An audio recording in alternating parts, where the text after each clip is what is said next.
Hey everybody out there, Chris here, and welcome back to another comic review. And this time we're talking about Nova issue 14. For the rest of this story arc, we have a new artist, and it's taking a little bit of getting used to. Now, for me, it's not that bad, but I know during the live show, a lot of the guys and gals on Comic Frontline did not like the artwork. I'm trying to find a good page for you guys to look at. Artwork is very, very different than what we're used to for Nova. And I think, like we were saying, we put Nova so high up because of the artwork and the story that this kind of took away from the story, the artwork, which it kind of did. Look, if this was a Beta Ray Bill comic, I would say it works perfectly because the artist really has Beta Ray Bill down pat. But this isn't. This is Nova, and really, it's very little story. Beta Ray Bill and Nova find whatever the guy's name is. I'm not even going to try to pronounce his name. And we get a little background story before Beta Ray Bill became Beta Ray Bill. He was saved by a previous Nova. And then we find out that Nowhere, which was said before, actually is a place. It's this place right here.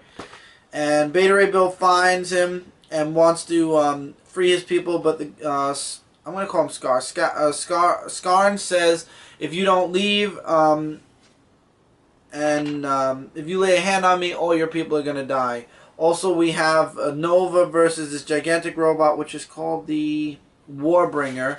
And that was an interesting fight. That's the robot you guys saw at the cover. Obviously, Nova wins. And they trick Skarn to believe that both Beta Ray Bill and Nova were transported to the other side of the galaxy so Skarn could escape. But Nova's still hiding on the ship. And we actually get to meet this other Earthling called Cosmo. The only difference is it's not a human being from Earth. I say it's an Earthling because, spoiler alert here, it's a dog with psychic powers. Yeah. This series, this story arc is starting to really... It was supposed to be this huge story arc. They were promising this for the all-new Marvel Now. This is what introduced Nova into the all-new Marvel Now. It got a .1 or a number 1 last issue. And this story arc really is starting to feel like it's just a filler story arc. It doesn't feel like it's something humongous. I mean, we're trying really hard to, stick with it, but Nova's been so spectacular. I feel like this story is taking away from the character that we really, really are enjoying right now.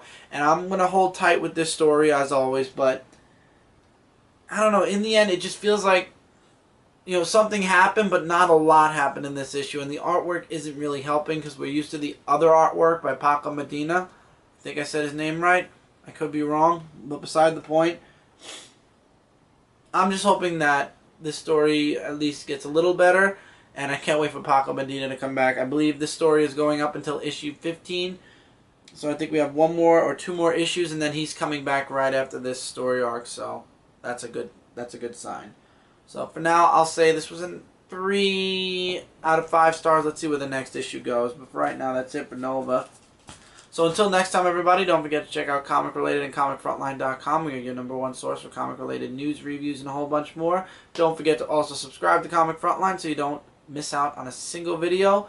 Comment below what you guys think of Nova. Are you liking the new artist? Does it matter to you? What do you guys think of the story? Agree or disagree with what I have to say? Let your opinions be known. Any points you'd like to make in the book that I didn't make or that you would like to argue towards me about my opinion of the book?